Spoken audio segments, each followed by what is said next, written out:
Dr. Anita, head of the Department of Economics, and my own dear student, Dr. Durika, Dr. Are you able to hear me? And also, very happy to see a lot of budding economists sitting here. My throat has gone. Yesterday it was very bad. You could make out. So at least I prayed Almighty God that I had to deliver address in St. Joseph. Somehow it has reached to me. I hope I will do my justice in saying something. I'm extremely happy and privileged all the time to be with the student. Just now I spoke to Nikhil, Dr. Nikhil. And doing research and producing research is different. And the thing is that how to disseminate the research as a teacher is very, very important. And of course, I'm extremely happy today that I'm with a lot of young economists of this country, because you're all the demographic dividend. And also, there's a great fortune for the economist in this country, in every sector.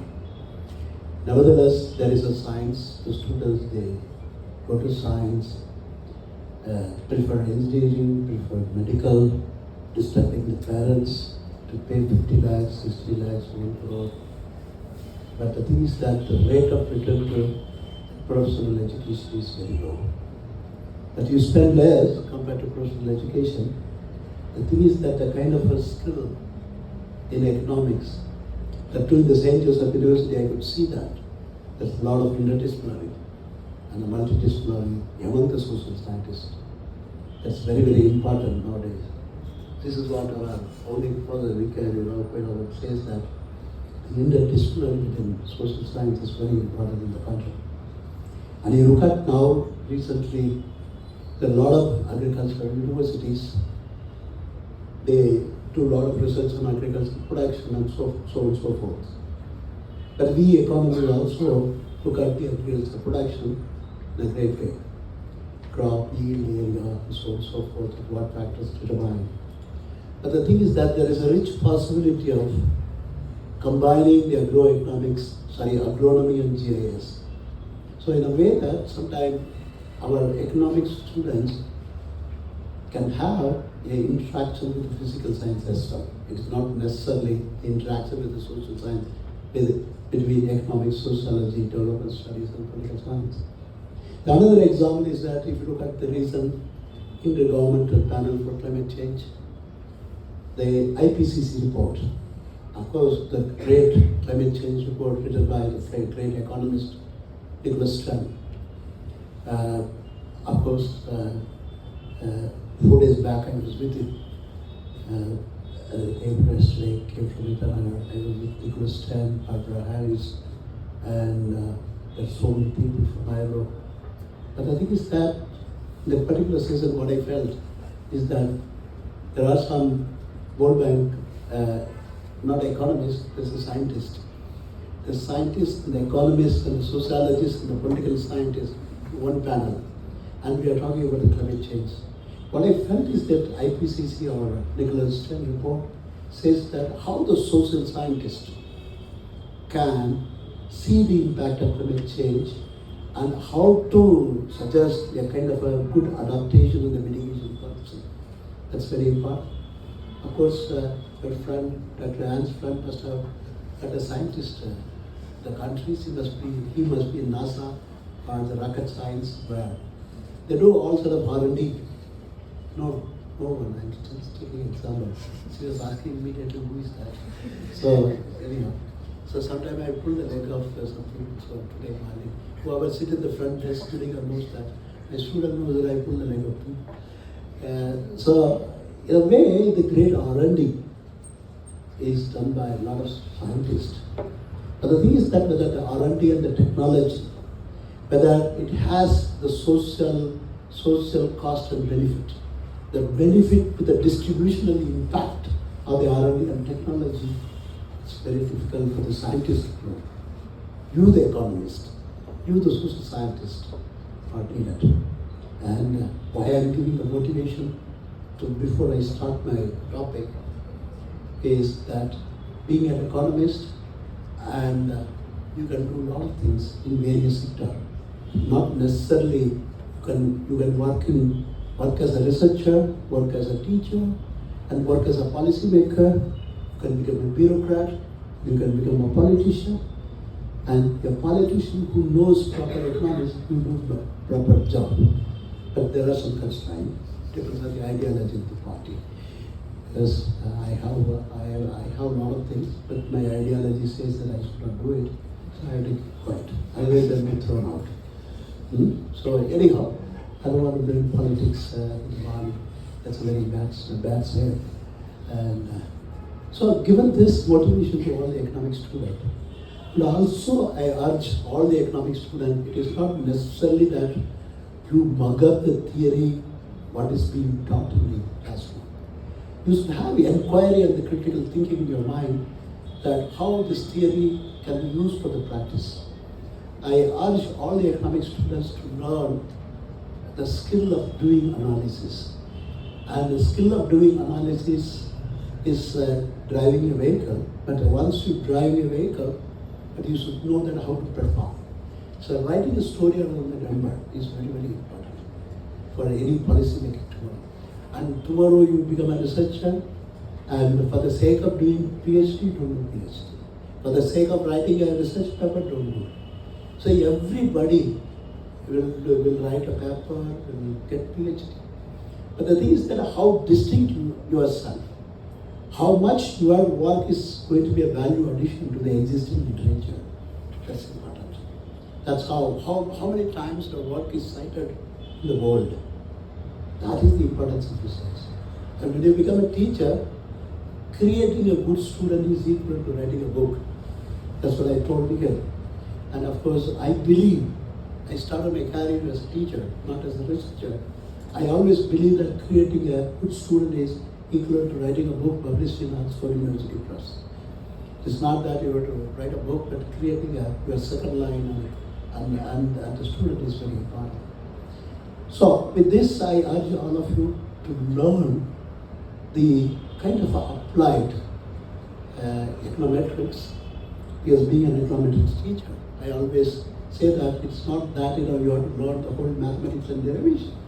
At least you should know that you have to tie your hand with the data, different types of data, and you should know what is the proper ideal situation that I can use, how to do logically the interpretation. If you have this skill, definitely your skill can be marketed very easily. I used to tell my economics student, even if your economics does not give 2 square meal, but your ability to analyze data, your ability to derive a kind of a policy influence, that will give you 5-star value with a lot of things. That's how I used to tell my student. By the way, yesterday there was a call from Tech Mahindra. Nikhil was there in my office yesterday. There was a call, and I given you a university name for the placement. Probably I'll give some of his contact number, and Jonathan will call you. I'll give you a number, probably just so people can coordinate. They need some good youngsters, and sometimes as a PG student you can start as an intern sometime in the Tech Mahindra. It's mostly for the data analysis. Nowadays, all these IT kids, they talk about great style. Oh, I know this program, that program. Oh, a beautiful flourish of English. So in a way that they talk, but nothing. Today, Infotech or Wipro or any company in the nature, they want data analytics. That kids should have a kind of a skill in data analysis or big data analysis. Data analytics and big data analytics, they call it a different name. Okay? So, but the thing is that it's nothing but what we learn in economics is in applied economics. That is called data analytics and business intelligence.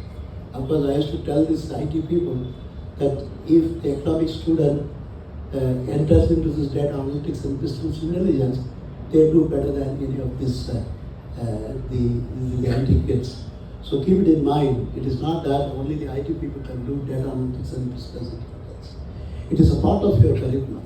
So don't worry that you always feel pride that you are an economics student, because everywhere the economics is necessary. Doesn't matter, even in rocket science also economics is necessary nowadays. That's what I have given a lot of examples in a way. There are various sectors economics is necessary. Given this motivation, I asked somebody, Sarah, where is she? She's the one, she is keeping on giving a mail, and asked me that there is a program called Economics Forum program, and I will not say no to St. Joseph University. And yesterday I landed, yesterday I landed from Inauguration, and my throat has gone totally gone, and I was really worried that whether I'll be able to come and address. But they asked me that it's a kind of inauguration, kind of talk, but I felt that okay, let us go and talk like the news. The news they will show in the daily news for the deaf and dumb. They do like that. So I will teach like that. I thought, but the thing is that today I'm usually recouped. Thank God. Thank the deed. So anyhow, I asked them what kind of a topic which I have to deliver a lecture. They said it is up to you, sir. And then I asked once again, please tell me what about the topic you say. Let me talk. They said it's up to you again. So I said, okay, fine. And just now, my friend was talking about economic growth, partly, the growth and kind of thing, partly. But the thing is that I pitched up some of the thinking from him, though he was giving a very nice introductory, the part of the program, but there is meaning in his introductory part. Of course, if the growth today, the government, we are all seeing in the newspaper, they want to bring 1 trillion economy. But they are not consulted with the economists. They consulted with a lot of the business people, management people, and so on and so forth. That's the beauty of sometimes the government. They will not consult economics, and they will consult the management and the practice as somewhere else. See, now Karnataka is 0.2 trillion. Okay? Our growth, say that Karnataka has 0.2 trillion. But 2030, they want to bring to 1 trillion. How to do? Maybe we can take all the money from the politicians' bank and put it here to the government, it will be a 1 trillion. Okay? So in a way that the kind of a thing, the 1 trillion, the growth, the economy, we want to attain, we have to reduce inequality. Okay? We have to reduce inequality and also see to that the purchasing power or purchasing powers should be put on all the working poor and the whole lot of people working in the informal sector. Almost 90% of the people in India. Otherwise, we can't see the kind of a growth which leads to 1 trillion economy. And a way that if you create a kind of inequality, all of you know that as a student, inequality is a subject. You think that the teacher must have taught you in development economics. They must have started with the Lawrence curve, Gini coefficient. They must have disturbed you. Oh my God, how this Lawrence curve looks like? It looks like a guitar. It will be like this. So, in a way, they must have taught you, disturbed you by looking at logarithmic variance, Gini coefficient, Helfether index, and Pale index, and Atkinson measure. All these things, these economics teachers, development economists, they used to teach. But the thing is that also, as an economics student, you must have read the very famous book that Piketty written on inequality, and also he has written a lot on inequality. And also another person from Australia now, Pakwani, is keeping on writing. Now he has come up with the different dimensions of inequality. But what are the dimensions of inequality? that matter for total well-being? The question comes in. And how are inequalities in different dimensions of well-being distributed among individuals? That is another important thing. And what I'm saying is that dimensions of well-being distributed among individuals, households, and specific group within a population. That means it's a kind of inclusive growth. I mean, the distribution should be among the individual, household, and specific group within a population. That means SC, ST, OBC, with all the social hierarchy. So these two questions, what I have posed, have long been central to the discussion of inequality in development discourse and the policy, and also partly related to economic growth. And by now, it is well established that human well-being is multidimensional. And recent approaches see well-being as arising from a combination of what a person has, what a person can do with, and what they have, and how they think and about what they have and can do. So this is a famous quotation that is coming very, very promptly and very forcibly from the development economists nowadays. So in other words, if I put a question in other words, what I want to say is that well-being has three core dimensions. What is the well-being of the individual or a household or any group has three dimensions. One is institutional, second is relational, and third is subjective. And material that emphasize the practical welfare and standard of living, and relational that emphasizes personal and social relations, and subjective that emphasizes the value and perception. The three dimensions, what I have mentioned now, the relational, material, and subjective, are interlinked, and their demarcations are highly fluid. So when saying that now the development economist nowadays in the world, as I said, the well-being is a multidimensional, and despite the inherent multidimensional of human well-being, your development economic theory now have reshaped. The development theory has largely been concerned with the inequality in the material dimension. That whatever we have learned in the pedagogy is material dimension, but not the relational, and not the other one is a subjective. So much of its discussion now by the development economists has boiled down to debate between the two perceptions. The first is primarily concerned with the inequality of outcome, and in various material dimensions, inequality of outcome in various material dimensions of human being, such as level of income, level of educational attainment, so on and so forth. So in a way that quite often the economists, they talk about inequality of outcome. That means we talk about a kind of a material. We talk about a discussion boiled down. I mean, we talk about basically, primarily, the material dimensions of well-being. It is nothing but inequality of outcome. But the thing is that the second is inequality of opportunity that matter for equitable outcome, such as unequal access to employment or education, unequal access to the basic amenities, and so on and so forth. And nowadays, most of the policy makers, whether you call it as planning commission before, the other name called PIO now. So doesn't matter. Doesn't matter whatever the name. Suddenly next party will come. They will give some other name. Instead of doing planning, they will do something else. No press is here, right? You call the press. There is a press is here. No press. Okay. So better. Otherwise, after I'm going out,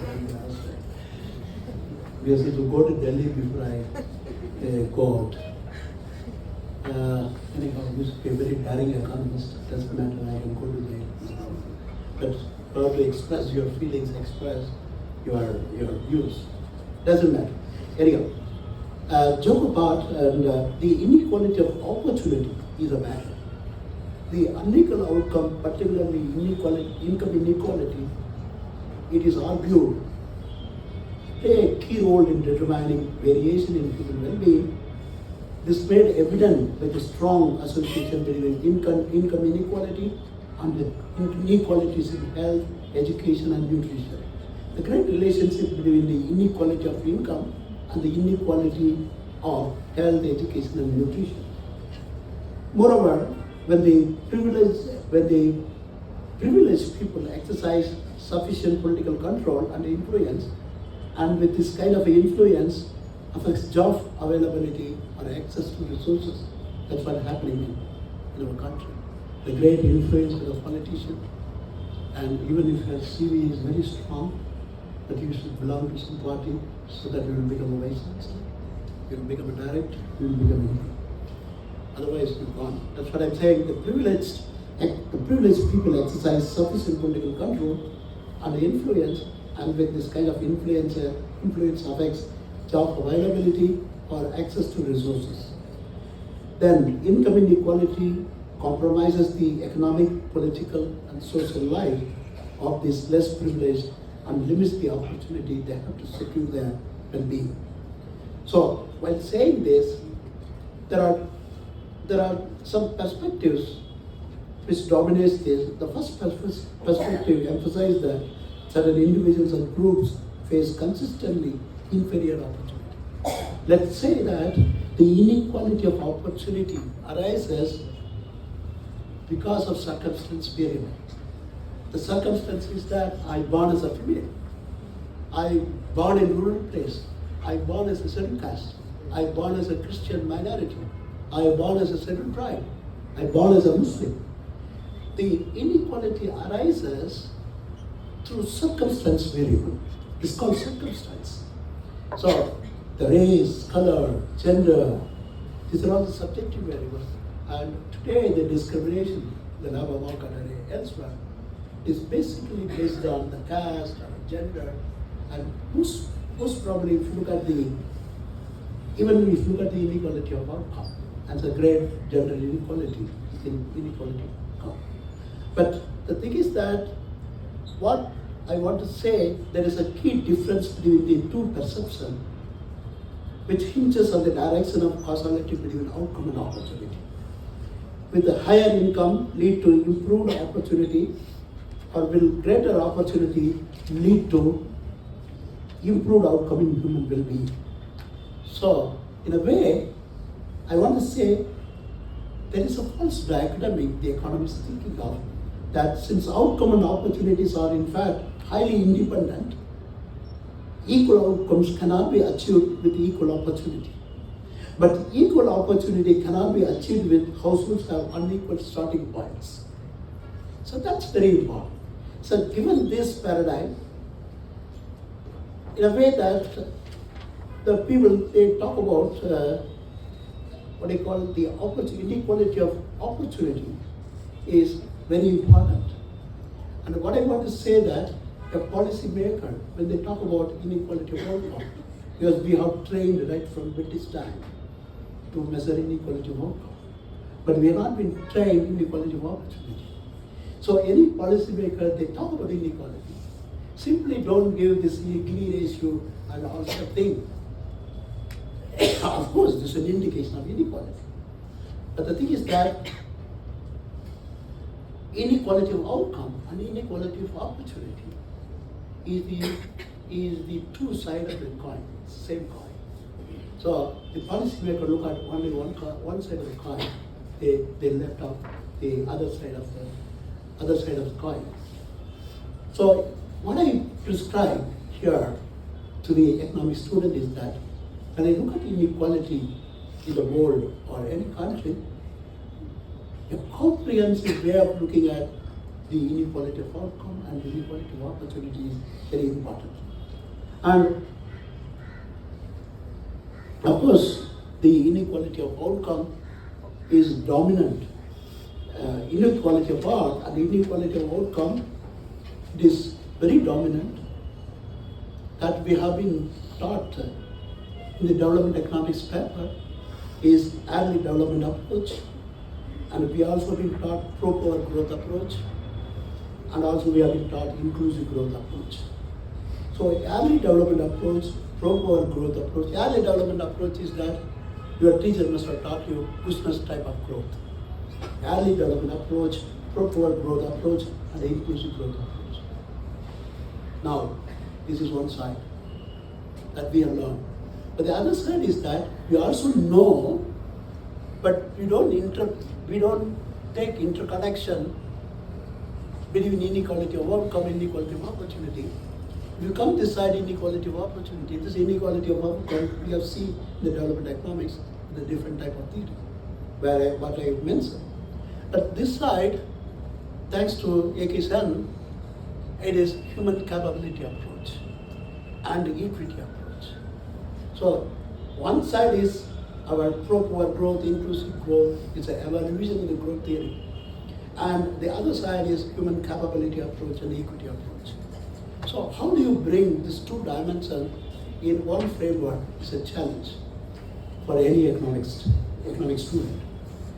Now, the development framework that examine income inequality have a long history, beginning with the growth and distribution literature in 1950s.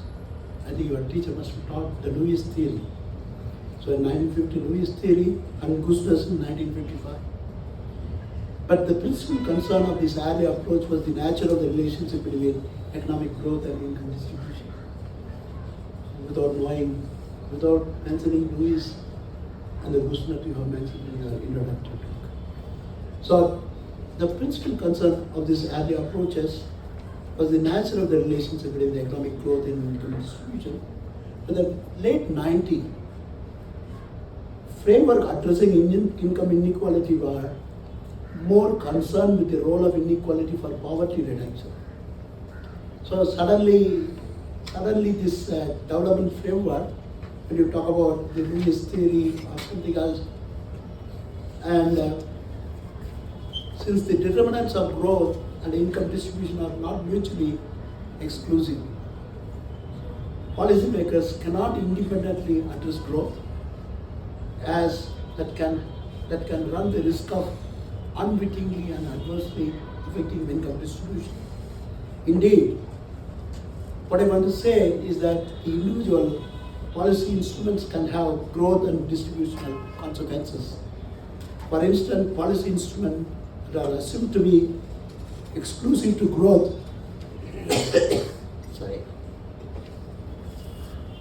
such as government expenditure, trade and financial openness, are not necessarily exclusive to growth. So the government expenditure, thank you very much, it's a hard word. Government expenditure and trade and financial openness have been found to be positively correlated with growth, but negatively with the quality. So that is a great thing happened in this country. So in a way that by the late 90s, because of this, the poverty rate rose to alarming level. The attention focused separately on personal income distribution and especially on the income of those at the tail end of the distribution. Income inequality now mattered, and so far as it matters for poverty reduction. When your teacher shows the kind of a pro-poor growth and absolute relative distribution, the kind of a people in the tail and the end of the distribution of the tail, the income inequality is matter insofar as matter for poverty reduction. So once the poverty reduction is the agenda for the government, you are laughing. Is there any problem? Are we looking a little different? Suddenly you are laughing, thinking, you know that without reason laughing is for something else.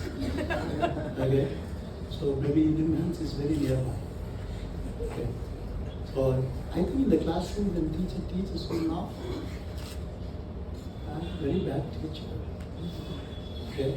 my student knows that that's how they are all groomed with the principle.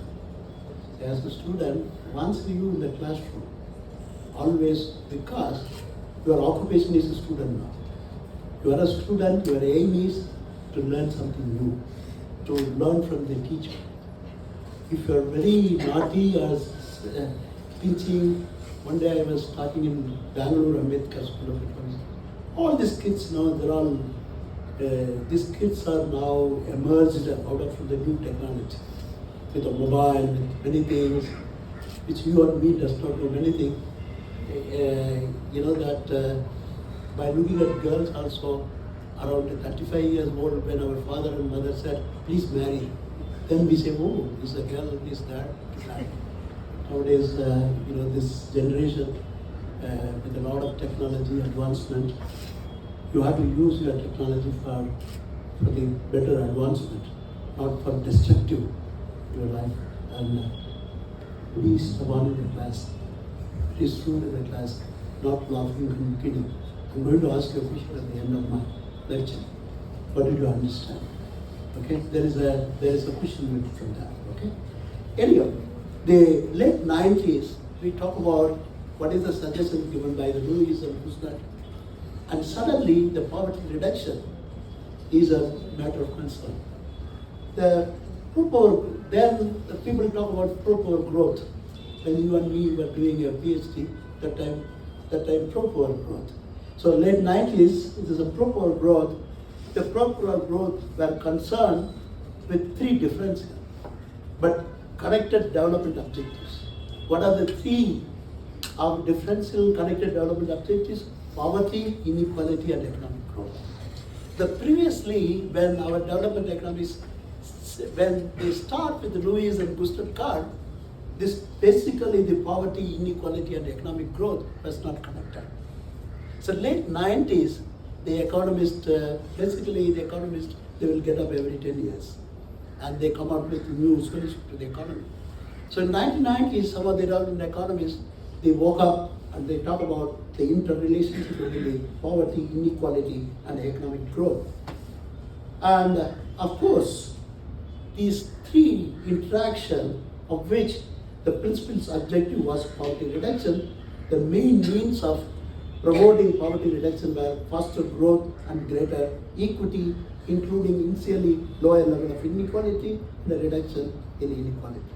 A faster growth would lead to absolute improvement of all, while greater equity implied relative improvements for the poor. So it was possible to achieve the first without second, or the second without the first. So I'm saying it is poverty, inequality, and economic growth. I'm saying it was possible to achieve first with the second, or with second without the first. So that's kind of a either chaos just came into the picture in a way that these differences lay the heart of the debate on pro-poor growth, with the two sides differing on how pro-poor growth should be defined and characterized, and how to measure this pro-poor growth. It is another dimension in the development economies. It has come into picture. But suddenly, after 90s, by 90, economists woke up. First we started with the very good, the Gustav Karl and Lewis theory, 1990, pro-poor growth, and suddenly after 10 years, I told you not exactly, after 10 years by 2000, again the economists woke up, and what they woke up, and they brought the debate on pro-poor growth stalled, and the concept of inclusive growth started gaining currency in the development criteria, as the traditional focus on addressing extreme poverty was regarded as too limiting. There was widespread recognition that wealth and income inequalities were rising in many developing countries, adversely affecting large segments of the non-poor population. Furthermore, policymakers came under pressure to respond to needs of much broader segment of the population. So in a way, broadly speaking, inclusive growth refers to equity with growth, or to broadly shared well-being resulting from economic growth. So there are different approaches to inclusive growth, differ with respect to how inclusive growth should be exactly measured. That's what, Antek Singh Aluwalia has measured something. Lakdawala was talking about inclusive growth recently. I think you heard about Antek Singh Aluwalia, Lakdawala. So, Antek Singh, at least Antek Singh you must have seen. So, these guys, suddenly they talked about the inclusive growth and as well as it should be how to measure this inclusive growth. And also, when they are measuring it, there are two issues that are very critical to determine the policy option, is that the interplay between inequality and growth and interplay between inequality and poverty. So in a way that it's very difficult on different dimensions, different measures, I don't want to go in detail, has come into picture, but this is one side. Whatever I talk about the framework, the early development approach, proper growth approach, and as well as what I said, inclusive approach. And these all, the theory and the measurement has come into the picture among the development economists to talk about inequality of outcome. This is what we learned in MA economics. Moreover, the persistence of, I want to put a question now, the persistence of unequal outcome of specific group in the population, let's say woman, caste, or ethnic minority, or people coming from rural and urban. If I put that, the persistence of unequal outcome for specific group in the population indicate that factors other than income will also generate unequal outcomes.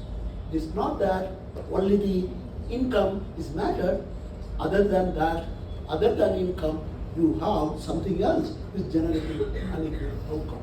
That is what your inequality of then, these are the issues and concerns that guided the development literature functioning on inequality in opportunity. So that's how the if you put a question that, okay, there is an inequality of outcome and everything is there, but the persistence of unequal outcome of the specific group, the population indicate that factors other than income are also generating unequal outcome, then the concern for the economists now to talk about the inequality in opportunity. So suddenly you know that we say that when you measure the discrimination, let's say in the labor market, simply we say that the gross wage differences, the males are earning 1,000 rupees, females are earning on an average 800. There are 200 rupees is the gross wage difference. Okay? And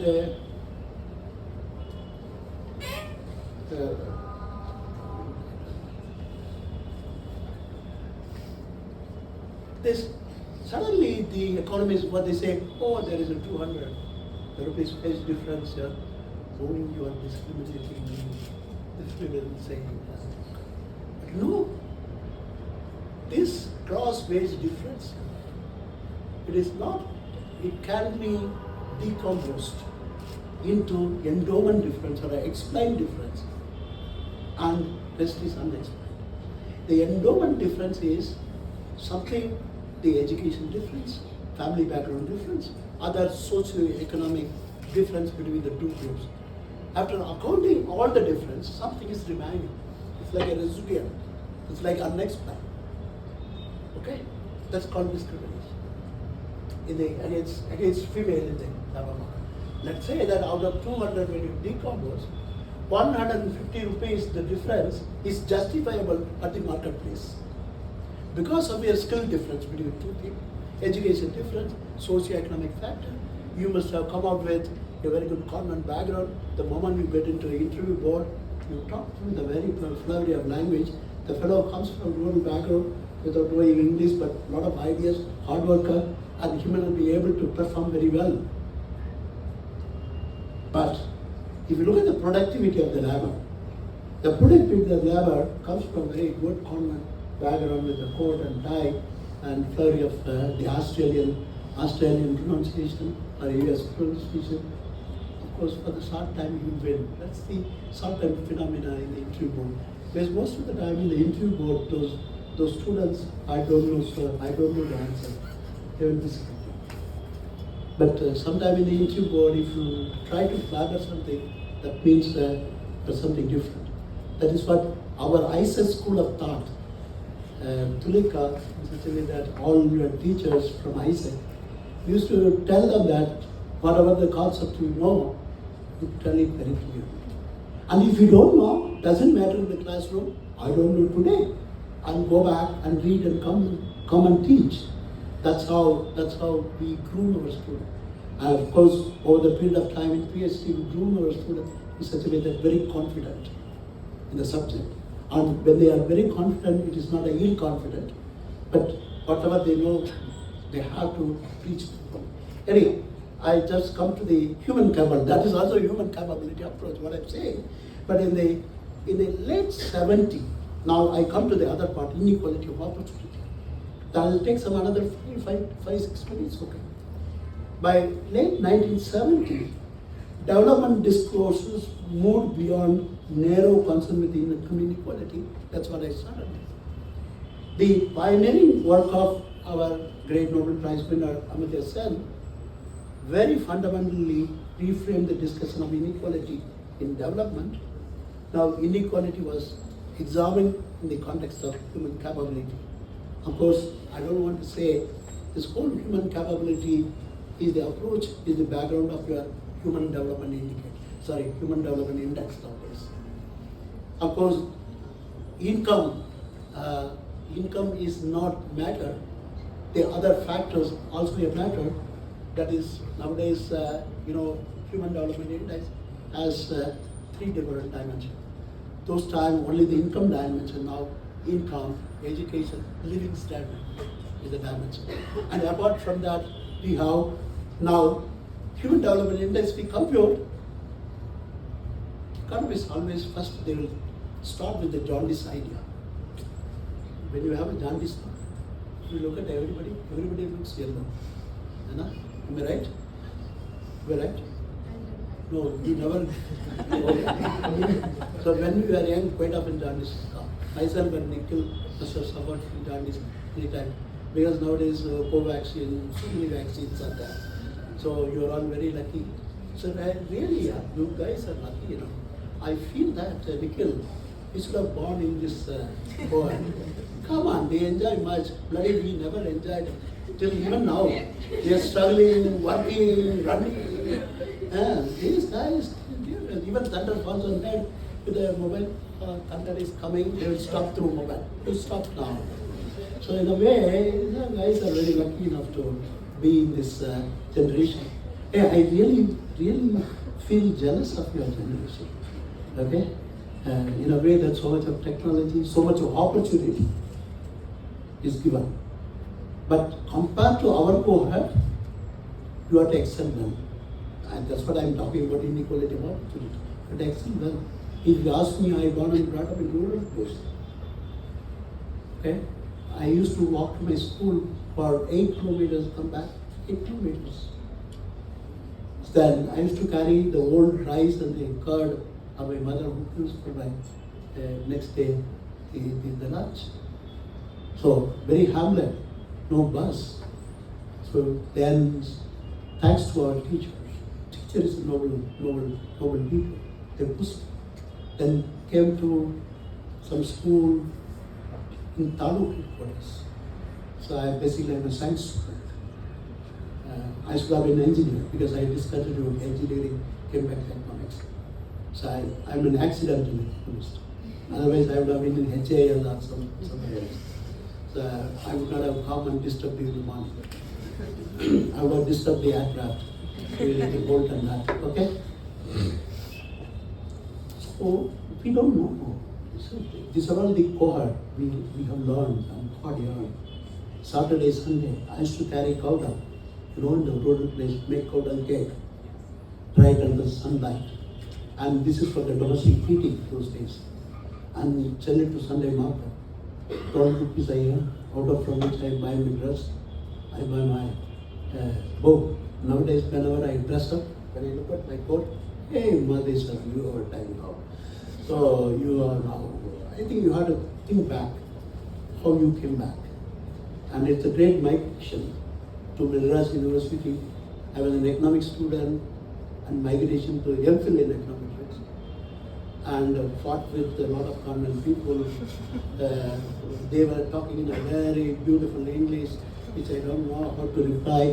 I should say that all the micro, macro, most of my teachers are Nobel Prize winners students. Arnold Journal student, A.K. Sen student, Hicks student, these are all people who are my teachers. They go to board. Nowadays, Tudika is not teaching like that.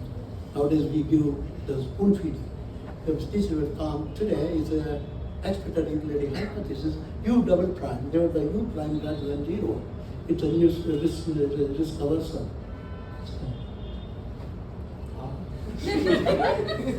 I don't know what is going on here. Okay? This is how our class will, even the econometrics, they will come and say something and go. That's a fight. Then there's a killing spirit.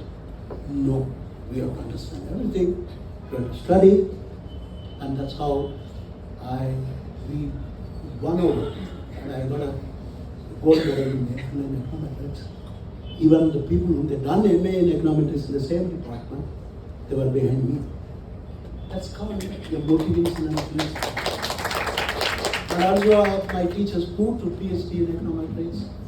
I also felt that, okay, what I do with this PhD in econometrics, I thought twice. Then after I started working in the project. It's a great project, but later I thought I would go to PhD, do something. Because my mother and father, if I say that I'm a doctorate, my father asked me that, oh, will you come and give injection to the people? Because he thought that I'm a doctor. I will come and serve the rural society. I said, Papa, it's not an injection doctor, it's a different doctor. Oh, there is a different doctor as well. That's kind of a parent I have and we have. That's a kind of a motivation. But they give a motivation that, my son, you have to come up. Whether my growth is, it is a proper growth or inclusive growth, they just not know. But the thing is that they are pushed. So, in a way that before completing PhD, 16 papers I published.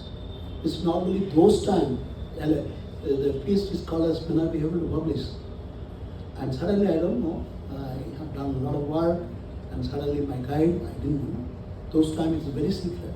Nowadays, you know that to which guy, which supervisor, to which faculty the thesis goes nowadays, you know. But those days is very confidential. Then it has gone to two people. One is Carius Becker, the Nobel Prize winner. The other one in India, Professor Abdul Aziz, is my senior professor. He's retired. But I don't know who is Aziz that time, in 90s. And the reporters come, suddenly Viva was happened. In a Viva, they're saying that you have got a best thesis and you'll be appreciated by this thing. I think there's one word I remember, that ingenious interpretation of the human capital worked in the Indian context. But later on, suddenly there's a convocation immediately. Then very silently they announced, say I've got a $500 prize from Carius Becker. So it was announced, given by the governor. I was blinking. The Viva was, they didn't say. But when you are doing convocation, they read out. So that time, the thesis was quoted almost 50 times in the World Bank. If you read a paper, even download a paper, Economics of Education, Disappointment and Potential, written by Walter McMahon from the World Bank, Human Capital Sector. For 36 pages, 13 times he quoted my work at the time. So that's how your citation and the quoting. See, the fellow Madheswaran, useless guy, is a dirty guy from rural, does not know how to talk in English. You just see the evolution. And also whenever I look at the white people, they talk in such a way that I can't understand their pronunciation. And I look at Anyhow, this guy has done PhD in the US. Excluding. I am not gone. So, excluding. Okay? So he's an outlier from India. So the thing is that it doesn't matter. Again, thought of. So now 25 countries have traveled. And again I thought of, I have not done enough. I have to involve my public, I have to use my career in the public policy. So I became an economic advisor to this state. And I am a state planning commission member now. I was a chief evaluation officer, written many policies of this government approved by the cabinet, created Karnataka Evaluation Authority. I am a founder, created an organization as an institute, registered with the Society Act. Why I'm saying I'm deviated from inequality of opportunity because my friends would not laugh, so I have to tell this story for a motivation.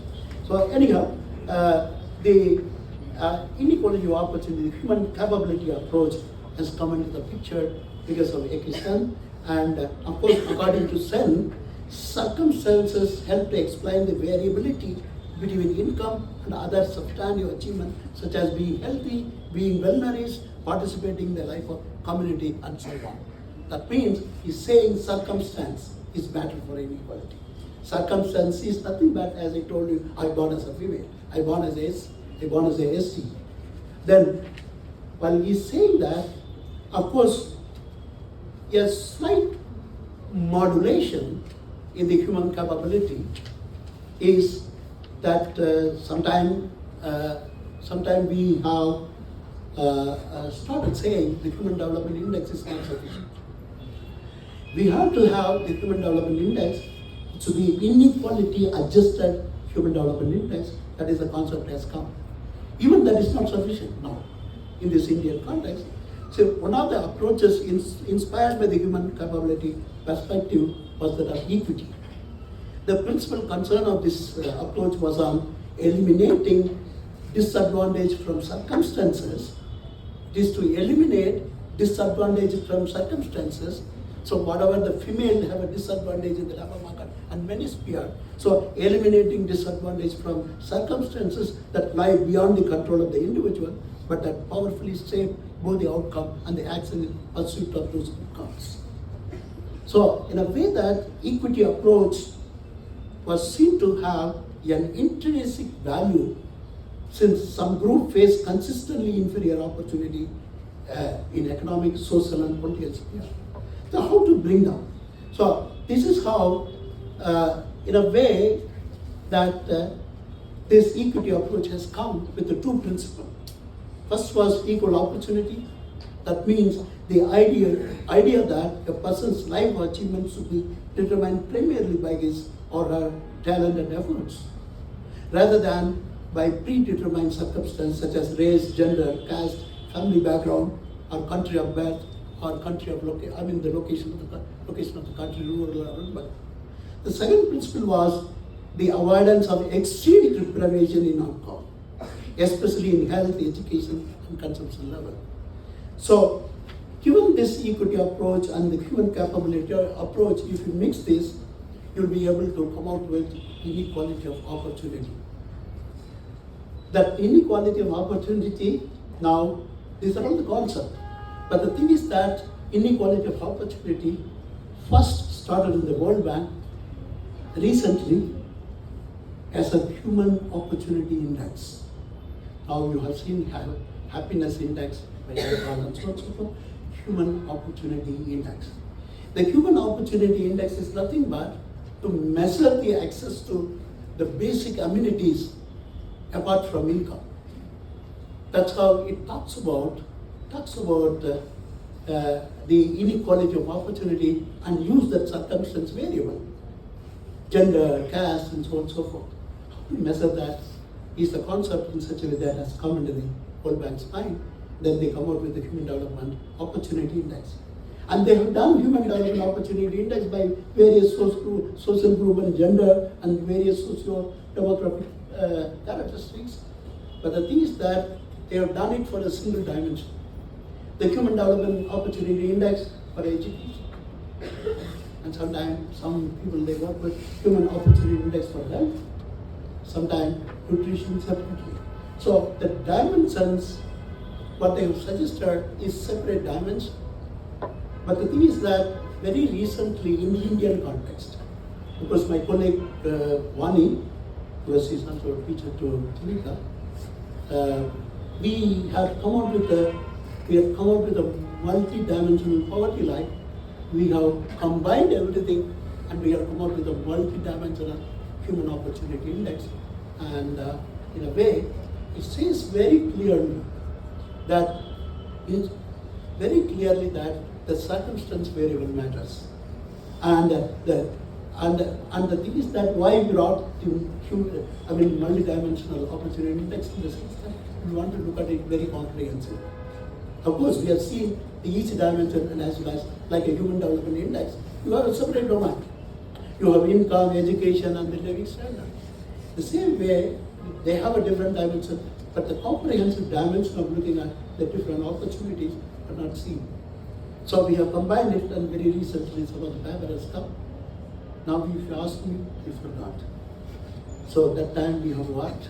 Now if you ask me, we forgot what we did. Again, I have to look at the paper. I'm sorry, just for joking and saying, because if you do research, it will be a human capital. How do you define human capital? Our skills, our skills basically, Right. the assets. Yeah. That's in our knowledge. Knowledge. Okay. The investment in education, investment in health, investment in migration, and learning by doing, all are human capital. And educate, basically, the moment we say invest in human capital, only education. But it's a wrong idea. In 1960, if you look at Journal of Political Economy, this is a special issue where human capital theory started in the world by T.W. Seuss and Darius Baker, both of them Nobel Prize winner. Okay? So they talk about investment in human capital, but not only in education, it's a health, and as well as migration, and as well as learning by doing. The human capital can be defined. Today I want to tell you, don't forget. The kind of a skill, you start with skill or education, which you learn, it should be embodied. It should be embodied, it cannot be separated out from your body. It will be there till your death. Maybe after death, the spirit will have our human capital, we don't know. I've not done research, but till we die, it's really true. Even the research and the whatever you learn, you sort of skill or education, whatever you learn, it should be embodied. It cannot be separated out from the body. That's what the economists, they say it's a human capital. Okay? So, anyhow, in other words, what I want to say, livelihood inequality buttress other forms of, no, I just want to say is that the policy maker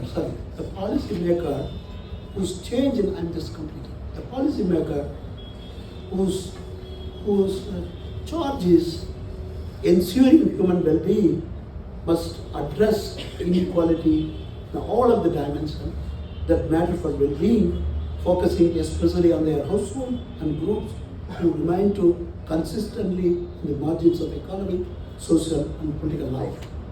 So, in this context, the focus in identifying which inequality matter for human well-being has been on either outcome inequality, that means as measured by relative deprivation in level of income or health, nutrition, and education among others, or equal opportunity as measured by unequal access to markets or public social service among others.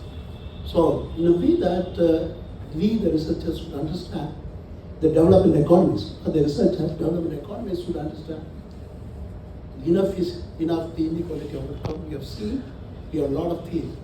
Now, our beautiful, handsome Nobel laureate, have you seen it?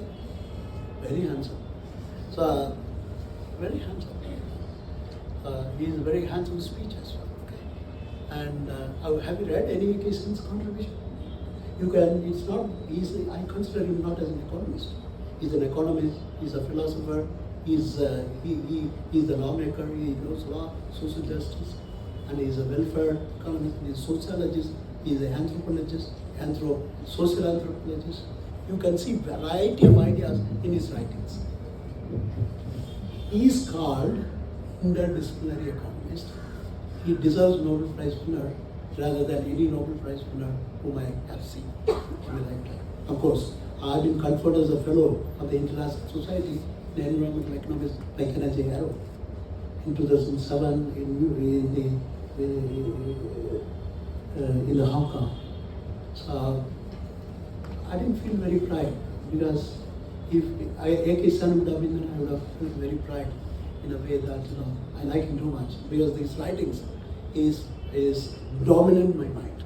That's what most of my research, his ideology, his ideas emanates out of from my research. So I come back to this thing. So I have preached very well. Now you students now look at not only inequality of outcome, to see inequality of opportunity. These two things are very much connected to economic growth. So the economists, development economists work towards this comprehensively and provide a policy prescription, then we will be attain 1 trillion economy. Otherwise, we may not be able to attain 1 trillion economy. As I said, all the black money from the politicians' bank can be gathered, put it in the khazana of trustee of the government, so that the exchequer will come out. So otherwise, this is very dangerous because none of this government, any government comes in such a way that they don't talk about this inequality of opportunity. And when you want to bring just development, I want to call it as just development, you need to have both this framework.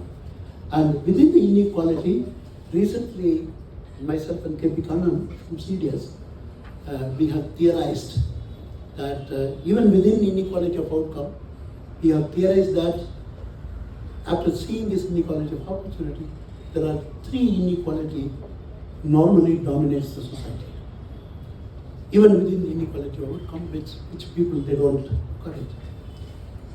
The first is, I call it as, this is the framework has come from Charles Tilly and Terborn. These 2 guys are political economists. Not political economist, he is a political scientist. And Charles Tilly is a political economist, and Terborn is a political science man. These guys, they talk about durable inequality. We know that durable goods. There is a durable inequality. What do you mean by durable inequality? Your inequality persists over the century because there is a huge discrimination against certain castes and certain tribes for a longer period in the history of India. So it's a durable inequality. But how the durable inequality can be synthesized is that we have categorized that as the first one, according to these guys, we borrowed the idea. The first one is that the what do you call it as resource inequality. Second is vital inequality. Vital inequality, we don't want to give that fellow is called vital inequality. But after learning this human capability approach, we call it as human capability inequality. Let's say education, health and nutrition. And third is existential inequality. So inequality of outcome also has 3 categories, is resource inequality and capability inequality and the existential inequality. Existential inequality in the sense that I exist in the society. I'm born as a certain caste. And the way in which I discriminate, I feel same. It's a prestige matter. The prestige and the same, it's very difficult to measure. We need to have a proxy measure. And we have used the housing status. So the person who has a house, own house, so he has some kind of prestige. So in a way that let's look at the inequality also, resource inequality, capability inequality, and existential inequality. It's very difficult to measure it, but there's no watertight compartment that's interlinked. So now we are telling the economist that close your eye and take NSS data, do some inequality, Lawrence curve, Gini coefficient, logarithmic variance, tail index, tail entropy, Atkinson measure. No. look at resource inequality, look at capability inequality, look at existential inequality. Combine and talk about comprehensively inequality of outcome. That's the framework which we are talking about it. And of course, you, the economic student, it is not as a pedagogy you read this inequality. It is very much important in the Indian context as an economic student to look at this inequality from the different dimensions. So inequality is not only one word, it can encompass several things, as I have mentioned now. With this, I pray Almighty God that you, the young St. Joseph students, do well in your career and come out with a flying color. And I could see that some of the policymakers here, some of the bureaucrats here, some of the politicians here. So I can invite one or two questions. That's my style. Otherwise, I will ask you a question. Yeah, anyone for the matter. I'm sorry, today I was not able to just, because my throat used to be like a lion tone. My throat is so, I mean, the throat is pain when you talk. This is the problem. The classroom, if the teacher asks, is there any questions? We look at the question. Same thing. It has never changed right from 1950s till now. That is the only habit never changed. Any question like that, the teacher comes. I'm going to ask you a question. All right? This was joking. Okay? I was joking about your laugh. Okay? Don't take it. Because I'm very friendly. Outside I'm very informal. Inside the class I'm very formal. Of course, Tulika knows that I'm the person who used to move with all the students as a teacher in ISEC. But inside the classroom, somehow like a tiger or a lion, I will fight you. So anyhow, yeah.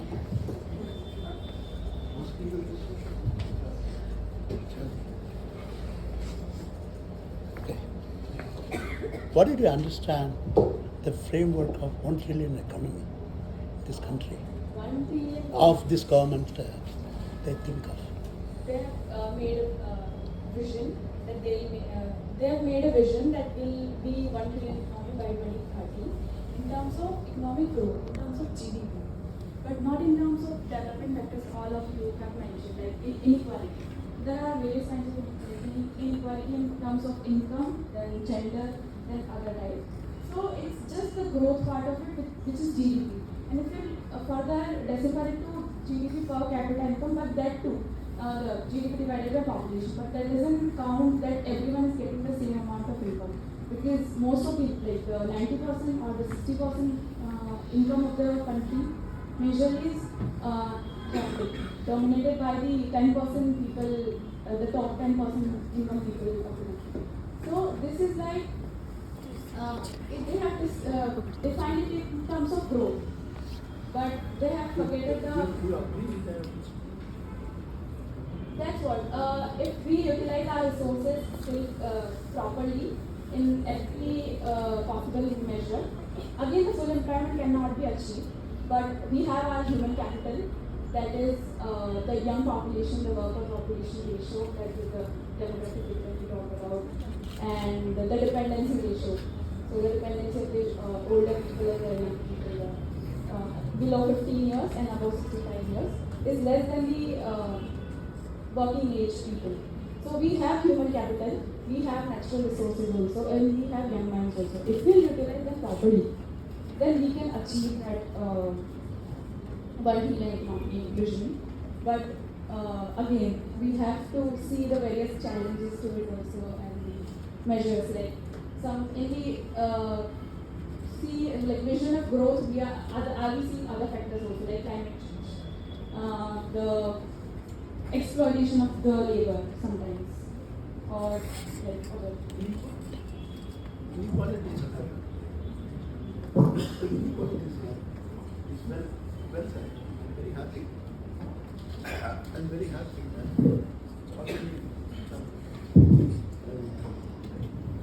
I'm very happy that the kind of understanding we have about economy. And of course, most of the time, when the government says something else, do the economic student. It's not that only the restriction has to work. To please in this economic scholar, motivate the student to write in the column of the paper. And the teachers can help, and along with the teacher will write the column. That doesn't matter because person like me we write in a column in area. The government will kill you. Yes, I am part of government sometimes. So we have to keep quiet. There is no freedom of speech nowadays. You know that? You know that India losing democracy. You believe? Democracy is betrayal. Democracy is betrayal. Slowly. Huh? You agree with me? You disagree with me?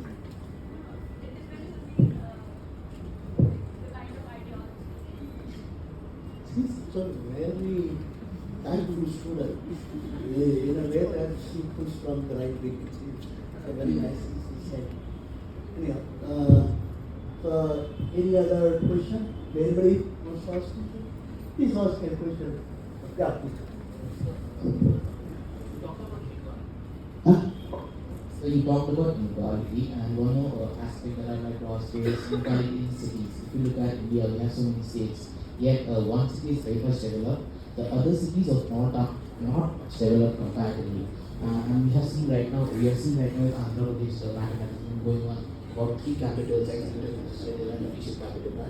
Do you think that is feasible in the future, possible future? And taking that question forward, I belong to Northeast, I belong from Assam. In that area, sir, considering the geographical constraint that we have, that is earthquakes, we are much more prone to earthquakes and also no opportunity for good education, for good environment. So most of us have to migrate to other places for education and job opportunities. Yes. In that sense, which area, sector do you think, from a development point of view, economical point of view, whether it be a Dubai model of tourism or what's your opinion? No, you are right. The first one is what you have asked. It's a wonderful question. It is regional inequality. Also, the peace economy they talk about that we are so. But now, as you have said, we also talk about regional inequality. Regional inequality also circumstance. I born in Assam. What to do for education and for employment? I have to migrate. Okay. Otherwise, if you have an education and the employment over there, you don't have to migrate. So that's a great question. Then very recently, I will tell you an example. Very recently, not very recently, in the recent past, the Karnataka also, for example, Karnataka also suffers from a lot of regional inequality. The regional imbalance, of course, the north and the regional imbalance,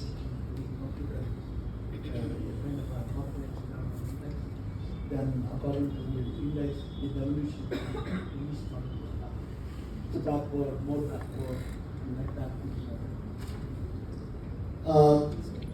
The right is what? As an economic most of this government, whether it's a Congress government or the BJP government or the AAP government or government, people look at the priority of the region. See, for example, that the Jupiter is given development index, and according to that, devolution of money going to each target for more backward, most backward, and so on. But the thing is that I have argued, the first thing is that I looked at, most of these guys sitting, the bureaucrats and the politicians, they think that development is a linear. It's not. Development is non-linear all the time. We live in a non-linear world. But Nikhil, economics teacher, will always teach you economics with a linear association. How it is economics is possible? So we collect information from the non-linear world, and when we theorize, it will be a non-linear equation. In order to linearize, we take a law, linearize it, and we estimate. That's a way to estimate the non-linear information. One last question I know. I'll complete this guy. This guy has generated a very good question. The regional inequality, when I looked at, based on the data, he felt that development in the area, which is the S-save sigma plot. So I just looked at if it is linear, 176 color, you create an index. The index of agriculture, industry, economic infrastructure, social infrastructure, and the population. Just equal money to each column. No. I said, according to the priority of the column, this, let's say that she is a column 1, column 2, column 3. We need the money for development in agriculture, subsidy in development in agriculture, in technology. We need money for the, the capital good or the labor intensive industry. Kind of to set up and to facilitate this. In a way that the money is spread. Money is spread thinly, yeah, you're right, thinly, so that you can't see that. These guys, after that report, 2002 he returned. Till now, 2022, 20 years, still we have regional inequality. North Karnataka, 10 districts, still we are lacking with everything. Whether you take any parameter, health, education, agriculture, industry, you take anything, even a lot of my area. This is the Pilbara region and the Hyderabad Karnataka region. That's all Kalyan Karnataka region. Of course, now it becomes a geographical. I'm very happy to say that the pre-Sunday geographical was implemented, the whole background report was written by me. So, it is gone. We said that the inequality, let us give a reservation for the domicile. And reservation for the domicile in education. There is a lot of way out. So I have written the background notes based on the economy, the 10 districts economy over the period of time, historical. It's a historical document. Not necessarily that we have asked the people's perception. There are some 1 lakh people have given a perception. So we have just comprehend everything the 1 lakh people's perception. We have come up with a kind of idea which was presented to the President of India at that time. And of course, myself and my student, he was a secretary of DPR, of course, he's an chief secretary. He's my PhD student. Of course, we teach all the many IAS officers do PhD myself. And we are very curious to be a teacher. And they will say yes when they come to ISEC. They say yes, we'll do. But they go back and some kind of ideology dominates them in such a way that they will not be able to implement. But the thing is that the priority need, the need-based evolution of the money and whatever the intention to create is a pattern. That's a good question.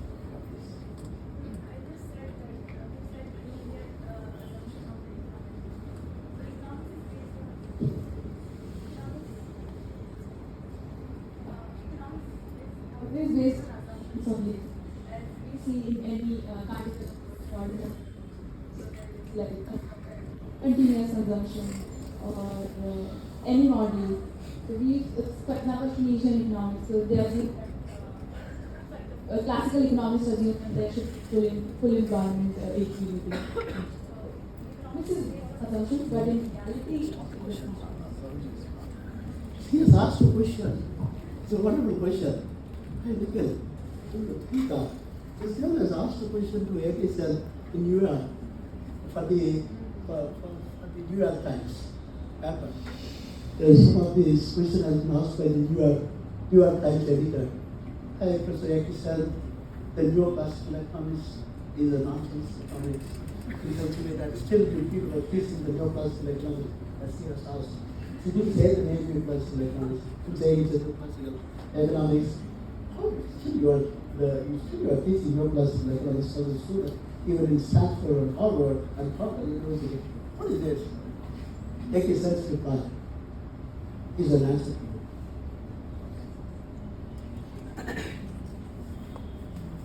Is that we know the first fundamental theory of economics is neoclassical. And neoclassical economics doesn't distinguish gender, social group. They are gender neutral, they are caste neutral, they are race neutral. But when you bring it to reality, the same neoclassical economics will not happen, but the foundation can be used to extend the neoclassical economics so that the students would learn the problems. That is the first one. The second answer to the student is that, so my student goes to Cornell University for assistant professor. In the interview board, they will ask questions from the neoclassical economics. With the survival of my student, tomorrow to get an employment, I have to teach it is I am not. That's in New York Times. But nowadays, whatever you are reading is a neoclassical in the post-graduate. I wish that the extension of the neoclassical economics and put it in a reality, and that's it. So, if you look at the reality, bring it in you can redefine the neoclassical economics, bringing the reality inside. That's it, there is better theory. They apply the microeconomics to the human behavior. The man who corrected my thesis, I am not saying, but he is the well-known, celebrated Nobel Prize winner of the world. Because he is the first person using microeconomics to the human behavior. But if you look at all this theoretical foundation, it's still beyond the universal. But foundation is universal. He extended to that. That's it, another man, Akaro. When he is talking about the caste discrimination, he is the first man in India. He written a beautiful paper. It's a quarterly journal of economics, the topmost of the world, like American Economic Review, then of political economy, then of perspective, and Bangalore Journal of Economics. You, the economists, should know, economists should know that all the topmost the journal which is available. Sometimes you want to try hard for this. Gary Becker has published a paper in American Economic Review when he was doing an MA in economics. So, anyhow, I'm not saying that you have to publish paper in American Economic Review.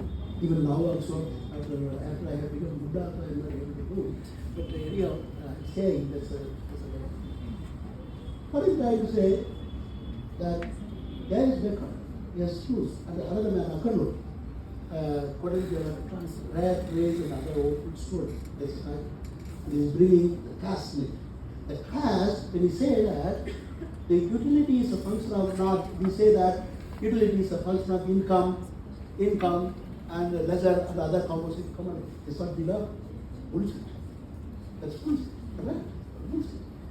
So he brought the social custom in the utility function.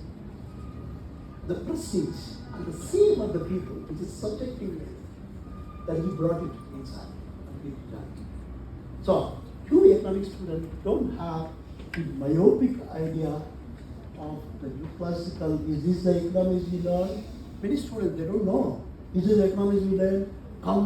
This economics is never useful to the real world. Don't think that. What you are learning in MA economics is a foundation course. The extension of that will take time. But even the MA, when you are doing MA, you should be aware of these sections. You should be aware of neoclassical and post-Keynesian and as well as institutional economics and the various branches of economics in such a way that you can think of comprehension. When you think of comprehensively, you economists have assumption. I'm not blaming economics. Economics is a life subject. Of course, we can change around and we can measure it. That one day I'll come and give a different lecture. When the sociology, political science student can understand that. That's how we can teach. What I'm saying is that you guys, the economic student, will just not think that, oh, this is what we learn. And also that this will be an idea, extension of economics. But I said, it will give an idea that multi-dimensional framework. Let's say the Neil was sitting. He is a political science student. He is from is from our ASEC. This guy will say and ask question to the economics presentation. The economist will ask the question to the political scientist. This is how the interdisciplinary approach is necessary in economics. That's how what you learn in neoclassical economics is a foundation which cannot be used to the reality, but you can extend it to neoclassical academia.